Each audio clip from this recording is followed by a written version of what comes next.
NEET ചോദ്യപേപ്പർ ചോർച്ച സഭയിൽ ഉന്നയിച്ച് പ്രതിപക്ഷം. നീറ്റ് ചോദ്യപേപ്പർ വ്യാപകമായി ചോർന്നതിന് തെളിവില്ലെന്ന് കേന്ദ്ര വിദ്യാഭ്യാസ മന്ത്രി ധർമ്മേന്ദ്ര പ്രധാൻ പറഞ്ഞു. അതേസമയം പരീക്ഷാ സംവിധാനത്തിൽ വലിയ പിഴവാണ് ഉണ്ടായതെന്ന് പ്രതിപക്ഷ നേതാവ് രാഹുൽ ഗാന്ധി വിമർശിച്ചു.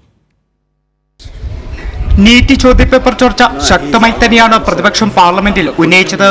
ചോദ്യങ്ങൾക്കുള്ള വിദ്യാഭ്യാസ മന്ത്രി ധർമ്മേന്ദ്ര പ്രധാന്റെ മറുപടി ലോക്സഭയിൽ പ്രതിപക്ഷ ബഹളത്തിലേക്കും നയിച്ചു.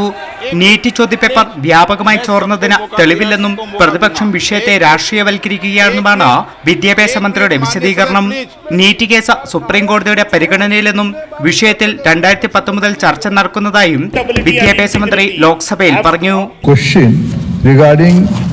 Question paper leak in last 7 years 70 times.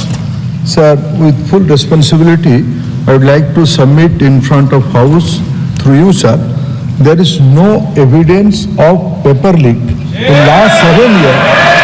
Any numbers. So there are incidents. Already this case, right now, Speaker, sir, this case is going in front of Honorable Supreme Court. All the things has come out. സംയുക്ത parliamentary സമിതി വിഷയം അന്വേഷിക്കണമെന്ന ആവശ്യം പ്രതിപക്ഷം മുന്നോട്ട് വെച്ചു. പരീക്ഷാ സംവിധാനത്തിലെ ഏറ്റവും വലിയ പിഴവാണ് ഉണ്ടായതെന്ന് രാഹുൽ ഗാന്ധി പറഞ്ഞു. പരീക്ഷാ സംവിധാനത്തെ സർക്കാർ വിൽപ്പനയ്ക്ക് വെച്ചെന്ന് ജനങ്ങൾ വിശ്വസിക്കുന്നെന്ന് രാഹുൽ ഗാന്ധി വിമർശിച്ചു.